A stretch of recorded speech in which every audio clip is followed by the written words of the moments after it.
11वीं 12वीं आसान चीज नहीं है मेरी जान, बहुत मुश्किल चीज है, बहुत तपस्या लगती है, मजे मजे में नहीं निकलती है। जिनकी मजे मजे में निकलती है वो मजे में रह जाते हैं। फिर ये बात ध्यान से सुनना, जिनकी मजे मजे में निकलती है वो मजे में ही रह जाते हैं। मैं आपको हार्श होकर थोड़ा इसलिए बता रहा हूं क्योंकि मैंने फील करा है वो चीज। रगड़ना पड़ता है, बहुत अलग अलग चीजें ट्राई करनी पड़ती है, तपस्या करनी पड़ती है, बहुत सारी चीजों को कुर्बान करना पड़ता है, तब जाके आप एक अच्छा रिजल्ट लेके आओगे, एक अच्छे कॉलेज में जाके बैठोगे। वरना टाइम पास तो बहुत सारे बच्चे कर रहे हैं और बहुत सारे कॉलेज में, प्राइवेट कॉलेज भरे पड़े रहते हैं।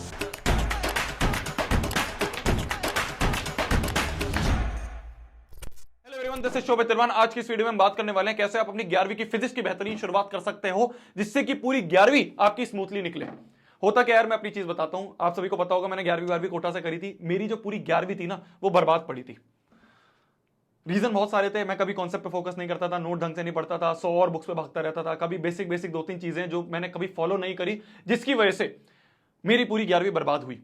मैं आज आप सभी के सामने वो पर्सनल एक्सपीरियंस अपने शेयर करने वाला हूं, जो शायद अगर मेरे को कोई 11वीं की स्टार्टिंग में मेरे को बता देता ना, तो मेरे को ये नौबत नहीं आती। वो सारी चीजें मैं आप सभी के साथ टू द पॉइंट शेयर करने वाला हूं। आपसे बस एक विनती रहेगी कि पूरी वीडियो को ध्यान से सुनना है, ज्यादा बड़ी मैं नहीं रखूंगा, टू द पॉइंट आप सभी के साथ बात करूंगा। शुरुआत करते हैं। सबसे पहला जो ब्लंडर आप सभी कर रहे होते हो वो मैं आपको समझाता हूं, अभी हम इस पे बाद में आएंगे। इस समय आपका रूटीन क्या चल रहा होगा? आप कहीं पे ऑनलाइन कोचिंग ले रहे होगे, ऑफलाइन कोचिंग ले रहे होगे, स्कूल जा रहे होगे। तो आपको ऑनलाइन कोचिंग या ऑफलाइन कोचिंग में जाके सबसे पहले क्या कर रहे होंगे, वो आपको लेक्चर पढ़ा रहे होंगे। तो आप गए कोचिंग में, आपने लेक्चर अटेंड करा।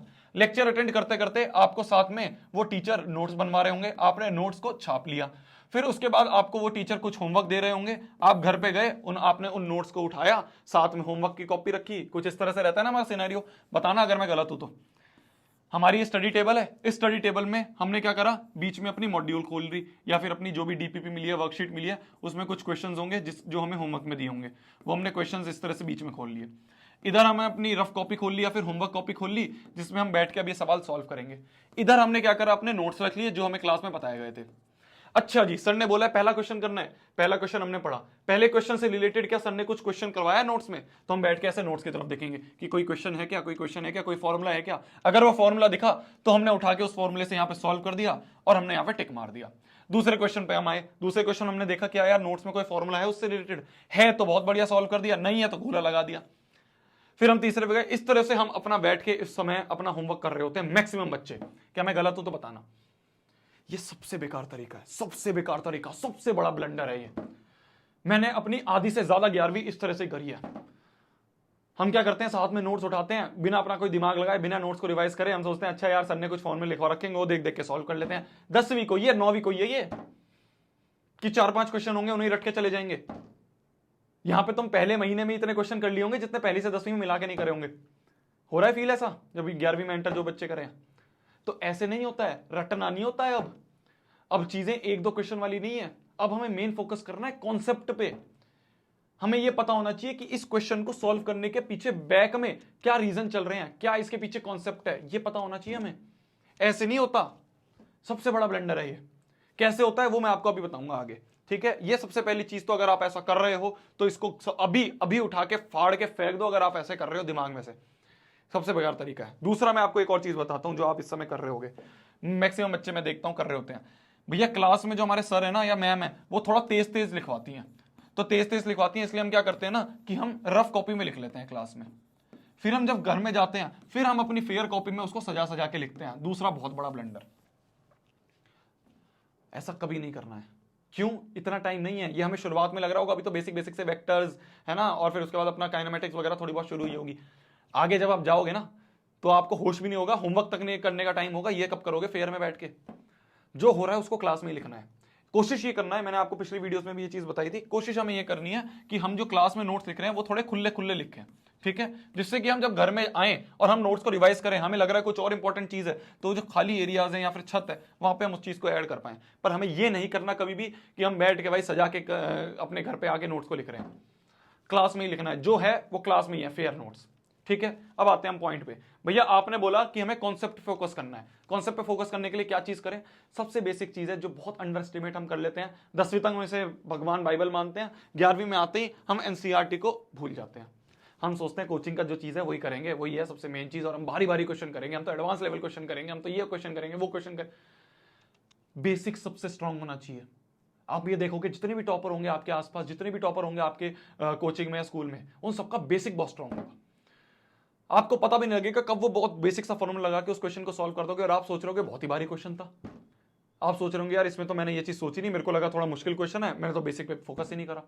तो सबसे पहली चीज है आपकी एनसीईआरटी जो है ना, शायद आपको इसकी लैंग्वेज समझ में ना आए, कोई बात नहीं, आप कोई और रेफरेंस बुक ले लो, एनसीईआरटी के जो दूसरी वाली होती है ऑल इन वन वगैरह, वो आपको ले लो, पर आपको एनसीईआरटी का हर एक चीज पता होनी चाहिए। एनसीईआरटी सबसे मेन बेसिक चीज है। क्या मेरी बात समझ में आ रही है? सारी थ्योरी इसमें लिखी हुई है, सारा कॉन्सेप्ट इसमें लिखा हुआ है। अगर आप ये नहीं पढ़ रहे हो तो आपको कोचिंग का कुछ मॉड्यूल दिए होंगे, उसमें थ्योरी लिखी होगी, उसको जरूर पढ़ो। ठीक है, क्या करना है हमें, मैं आपको क्रोनोलॉजी बताता हूं। ठीक है, कि भैया हमें कोचिंग में जाने से पहले क्या क्या करना है, ये मैंने पहले भी बता रखा है, पर आपको एक बार रिवाइज करवा देता हूं। सबसे पहला काम आपका होगा कि जो भी आपको क्लास में पढ़ाया जा रहा है अगले दिन, उसके एटलीस्ट एक पेज आप पहले से पढ़ के जाओ क्लास में, जिससे कि आप क्लास में अटेंटिव रहो। जब हम पहले से कुछ चीज पढ़ के जाएंगे ना, मैं आपको रीजन बताता हूं, ध्यान से सुनना।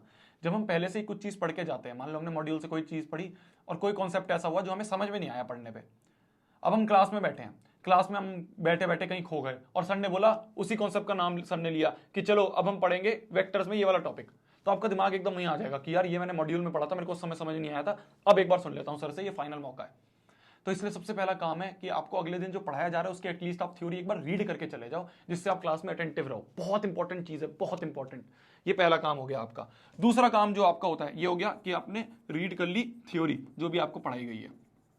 दूसरा काम क्लास में अटेंटिवली सुनना है और जो सर बता रहे हैं उनको अच्छे से नोट्स बनाने हैं। सर के मुंह से या मैम के मुंह से जो भी चीजें निकल रही हैं, भले ही वो ये नहीं बोल रहे कि इसको लिखो या नोट करो, आपको लग रहा है कि इंपॉर्टेंट है तो उसको अपनी मातृभाषा में लिख लो साइड में। ठीक है, आपको जो भी भाषा आपको अच्छी लगती है, हिंदी इंग्लिश जो भी, उसमें आप साइड में लिख लो कि यार सर ने ये चीज बोली थी, इंपॉर्टेंट है। नोट्स आपके ऐसे होने चाहिए कि इसमें सारा कॉन्सेप्ट है, सब चीज। नोट्स एक ऐसी चीज होती है जिससे आप दुनिया के हजारों सवाल सॉल्व कर सकते हो। टीचर भी इस तरह से बनाते हैं। आपको लगता होगा टीचर यार 3-4 सवाल ही करवाते हैं नोट्स में, अरे वो 3-4 सवाल कॉन्सेप्चुअल सवाल होते हैं, उससे आप आगे के जितने सवाल हैं वो सारे कर सकते हो, जो भी वर्कशीट्स वगैरह होती है। ठीक है, तो दूसरा काम आपका हो गया, आपको नोट्स, एक्सटेंसिव नोट्स बनाने हैं। तीसरा जो काम आपका होगा वो होगा घर पे आके सबसे पहला काम है उन नोट्स को अच्छे से रिवाइज करना है, बहुत अच्छे से रिवाइज करना है। मैं किसी भी चीज को रटने के लिए नहीं कहता हूं, पर नोट्स को आपको छपे होने चाहिए दिमाग में। अगर आपसे कोई बच्चा क्वेश्चन पूछ रहा है तो आपको पता होना चाहिए उस क्वेश्चन का रिलेटेड क्वेश्चन या उस क्वेश्चन से रिलेटेड फॉर्मूला आपके नोट्स में यहां लिखा गया, तो आपके दिमाग में वो पेज छप जाना चाहिए। और ऐसा होता है, बिलीव मी, मेरे साथ हुआ है जब मैंने 12वीं में अच्छे से पढ़ना शुरू करा था। ठीक है, तो आपको नोट्स अच्छे से रिवाइज करने हैं। चौथा काम अब आपका होगा, अब आप बैठ के अपने मॉड्यूल या फिर जो भी आपको होमवर्क या फिर आपको जो भी डीपीपीज वगैरह दी गई हैं, अब आपको बैठ के उनको सॉल्व करना है। तो सबसे पहला काम है आपको अच्छे से अटेंटिवली सुनना है, नोट्स में जो भी लिखा हुआ है उसको अच्छे से रिवाइज करना है, और अब बैठ के आपको अपनी जो भी होमवर्क वगैरह डीपीपी करनी है। मात्र ये 3-4 स्टेप है, इसके अलावा कुछ नहीं करना होता। पर हम ये 3 चीजें भी नहीं करते हैं, इसलिए हमारी पूरी 11वीं बर्बाद हो जाती है। मेरा पर्सनल एक्सपीरियंस है। हम 100 चीजों में भाग रहे होते हैं, हम बहुत एक्साइटेड रहते हैं कि यार सवाल करेंगे, सवाल जितने हो जाए उतने करेंगे। काइनेमेटिक्स एक ऐसी चीज है जो भी आप अपनी मैकेनिक्स वगैरह कर रहे होगे, बहुत ऐसी एक्साइटिंग सी चीज है कि यार मैं तो सवाल करूंगा, कॉन्सेप्ट जाए भाड़ में। सबसे बेकार आप ये मान सकते हो चीज है ये। आप चाहे सवाल 10 कर रहे हो पर आपको थ्योरी पकड़ है ना, तो आप आगे एग्जाम में हजारों सवाल कर दोगे। पर आप सवाल 500 कर रहे हो और आपको थ्योरी पता ही नहीं है, आप बस करे जा रहे हो, कोई फायदा नहीं है उसका, कोई फायदा नहीं है। आप साइड में फॉर्मूला लिख के करे जा रहे हो सवालों का, उसका कोई फायदा नहीं है। आपको कॉन्सेप्ट पता होना चाहिए। ठीक है, तो सवाल से ज्यादा कॉन्सेप्ट पे आप फोकस करो, ये है फिजिक्स का काम। भैया बायो वाले बच्चे थोड़े परेशान रहते हैं, हमें ना, हमारे पास मैथ्स नहीं है। जो बच्चे पीसीबी वाले हैं, हमारे पास मैथ्स नहीं है, क्या भैया फिजिक्स हमारे लिए मुश्किल होगी? बिल्कुल मुश्किल नहीं होगी। आप यूट्यूब पे जाओ, यूट्यूब पे जाने के बाद आप सिंपल सर्च ये करो कि mathematics for physics, basic mathematics for physics. एक लेक्चर होगा 2-3 घंटे का, 4 घंटे का, बहुत सारे चैनल से डाल रखा है, उसको अच्छे से पढ़ लो बस। वही बेसिक मैथमेटिक्स है जो पूरी फिजिक्स में यूज होगी। लॉग हो गया, डिफरेंशिएशन हो गया, इंटीग्रेशन, बेसिक से वो आप एक बार पढ़ लोगे तो आपको कभी मैथ्स में दिक्कत नहीं आएगी। जो फिजिक्स में मैथ्स यूज होती है कभी दिक्कत नहीं आएगी। तो आप वो देख सकते हो, यूट्यूब पे बहुत सारे लेक्चर्स हैं। अगला हम क्वेश्चन करें तो हमने बायो स्टूडेंट्स की बात कर ली, एनसीईआरटी की बात कर ली, क्रोनोलॉजी की बात कर ली। जब आप अपनी मॉड्यूल डीपीपी कर रहे होगे तो आपको जो भी सवाल आपके हो गए उसको आप टिक मार लोगे, और जो भी सवाल आपके नहीं हुए उसको गोला मार लोगे और जाके अपने सर से पूछोगे, टीचर से पूछोगे। अगले दिन अपने स्कूल में या कहीं पे भी दोस्तों से डिस्कस करोगे कि ये सवाल नहीं हुआ, इसका कैसे करना है। गोला ही ना रह जाए, डाउट कभी भी डाउट ना रह जाए। बहुत इंपॉर्टेंट चीज है ये, बहुत इंपॉर्टेंट। हम सोचते हैं हमें जितने आ रहे हैं उतने बढ़िया है, जितने डाउट है उसको डाउट में रहने दो। वही डाउट वाले सवाल फिर क्वेश्चन टेस्ट में आ जाते हैं, वही सवाल फिर आगे आपके फाइनल एग्जाम में आ जाएंगे, आपको रिग्रेट होगा कि यार क्लियर कर लेता इसे मैं। तो इसलिए आपका जितना हो रहा है वो तो बहुत अच्छी चीज है, पर आपके डाउट जो है अगर वो अच्छे से क्लियर हो रहे हैं तो आप मानो कि आप राइट डायरेक्शन में जा रहे हो। तो आपके जितने भी गोले हो रहे हैं, जितने भी आपको, डरो मत यार क्लास में। आप क्यों पैसे दे रहे हो जाके कोचिंग वालों को, क्यों पैसे दे रहे हो कोचिंग वालों को, स्कूल वालों को? ज्ञान लेने के लिए। ज्ञान तो यूट्यूब पे फ्री में पढ़ा है, अब सारे लेक्चर फ्री में पढ़े हैं। आप दे रहे हो लाइव 1-to-1 इंटरेक्शन के लिए, जिससे आपको कोई भी डाउट आए, कुछ भी चीज आए, आप जाके टीचर से पूछ सको। इसके पैसे दे रहे हो आप, जो 2.5-3 लाख 4 लाख रुपए आप भरते हो कोचिंग में, इसके दे रहे हो। तो ये आपका हक है कि आपको जो भी चीज नहीं समझ में आ रही है पूछो, बेशरम होकर पूछो। किसी को याद नहीं रहेगा, आसपास वाले जितने भी तुम्हारे बच्चे बैठे हैं ना, किसी को याद नहीं रहेगा आपका नाम क्या था, आप कौन थे। आपको लगता है यार मेरा, हमारी ना थोड़ी इज्जत खराब हो जाएगी। अभी क्या इज्जत, अभी क्या बेइज्जती? कोई बेइज्जती नहीं होने वाली अभी। उल्टा आप पूछोगे तो और 100 बच्चे जिनको डाउट था और वो पूछ नहीं पा रहे थे, वो आपको दुआएं देंगे कि यार मैं नहीं पूछ पा रहा था, इसने पूछ लिया। ये मत सोचो खाली मेरे को ही डाउट आ रहा है, बहुत बच्चों को डाउट आ रहा है, पर बच्चे शर्म के मारे नहीं पूछ पा रहे। आप बेशर्म होकर पूछो कि यार मैंने पैसा दिया है, मैं पूछूंगा। क्या मेरी बात समझ में आ रही है? तो आपका जो टिक और गोला है, गोला गोला ही ना रह जाए, इस बात का हमें ध्यान रखना है। स्टार मार्क का मतलब कि आप देखो, जब टेस्ट आते हैं ना बच्चों के, तो बच्चे क्या करते हैं टेस्ट में, भैया हम बैठ के पूरे नोट्स रिवाइज करेंगे, हम बैठ के पूरी डीपीपी सॉल्व करेंगे, हम बैठ के पूरे मॉड्यूल सॉल्व करेंगे। ये होता है शुरू के 2-3 टेस्ट तक, क्योंकि कम सिलेबस आ रहा होता है। उसके बाद जब आप बाद में टेस्ट दोगे ना, तो इतना बड़ा सिलेबस आ रहा होगा, कुछ नहीं हो पाएगा इसमें से। तो इसलिए इस समय पे या फिर बाद के फाइनल एग्जाम के टाइम में सबसे ज्यादा इंपॉर्टेंट होते हैं वो वाले क्वेश्चन जो आपने स्टार मार्क कर रखे हैं। तो आपको जब भी कोई क्वेश्चन इंपॉर्टेंट लगे, बहुत बेसिक सी चीजें हम बचपन से करते आ रहे हैं, पर जो भी क्वेश्चन आपको ऐसा लगे कि मेरे से पहली बारी में सॉल्व नहीं हुआ, या इसमें कोई इंपॉर्टेंट चीज थी या कोई ऐसा इंपॉर्टेंट कॉन्सेप्ट था, उसको हमने स्टार मार्क कर लिया। ठीक है, मेरी बात समझ में आई? इस तरह से हमने स्टार मार्क कर लिया इस क्वेश्चन को, ये इंपॉर्टेंट है, इसको हम बाद में रिविजन के टाइम पे करेंगे। ठीक है, समझ में आ रही है मेरी बात? एक कॉपी आप हमेशा बना के रखो 10 रुपए की, जिसमें कि अगर आपको लग रहा है कोई इंपॉर्टेंट कॉन्सेप्ट है जो आप बार बार भूलते हो टेस्ट के टाइम पे, एग्जाम के टाइम में, तो आपने वो इंपॉर्टेंट कॉन्सेप्ट वहां पे लिख लिया और हर टेस्ट से पहले उसको पढ़ के चले गए। तो अगर उससे रिलेटेड कोई क्वेश्चन आया, कोई गलती आपसे होती है हर टेस्ट में, वो यहाँ पे लिख ली कि भाई हर बार मैं पहले इस चीज को करता हूं, अब ऐसे नहीं करूंगा या ऐसे नहीं करूंगी। हमें किसी को वो कॉपी दिखानी नहीं है, ठीक है? हम अपने भले के लिए कर रहे हैं, हमें मेहनत करनी है, हमें आगे अच्छे नंबर लेके आने हैं, तो इसके लिए हमें ये चीज करनी पड़ेगी। ठीक है, 11वीं 12वीं आसान चीज नहीं है मेरी जान, बहुत मुश्किल चीज है, बहुत तपस्या लगती है, मजे मजे में नहीं निकलती है। जिनकी मजे मजे नहीं निकलती है वो मजे में रह जाते हैं। फिर ये बात ध्यान से सुनना, जिनकी मजे मजे में निकलती है वो मजे में ही रह जाते हैं। मैं आपको हार्श होकर थोड़ा इसलिए बता रहा हूं क्योंकि मैंने फील करा है वो चीज। रगड़ना पड़ता है, बहुत अलग अलग चीजें ट्राई करनी पड़ती है, तपस्या करनी पड़ती है, बहुत सारी चीजों को कुर्बान करना पड़ता है, तब जाके आप एक अच्छा रिजल्ट लेके आओगे, एक अच्छे कॉलेज में जाके बैठोगे। वरना टाइम पास तो बहुत सारे बच्चे कर रहे हैं और बहुत सारे कॉलेज में, प्राइवेट कॉलेज भरे पड़े रहते हैं। तो इसलिए इस बात का ध्यान रखना है हमें कि मेहनत हमें करनी पड़ेगी। ये सारी जो चीजें बता रहा हूं बहुत बेसिक बेसिक चीजें, टॉपर्स तो इससे भी बहुत तगड़ा कर रहे होते हैं। मैं तो आपको इसलिए एटलीस्ट वो चीज बता रहा हूं कि एटलीस्ट आपका अच्छे कॉलेज में एडमिशन हो जाए। जब आप एटलीस्ट ये सारी चीजें करने लग जाओगे, फिर आप देखोगे कि आप और टॉपर्स के साथ बैठे हो, और वो बच्चे जब और तगड़ी तगड़ी चीजें कर रहे हैं तो आप वो भी कर रहे होगे। ये तो बहुत बेसिक है, अगर आप ये भी नहीं कर रहे हैं ना तो बहुत दिक्कत आ जाएगी।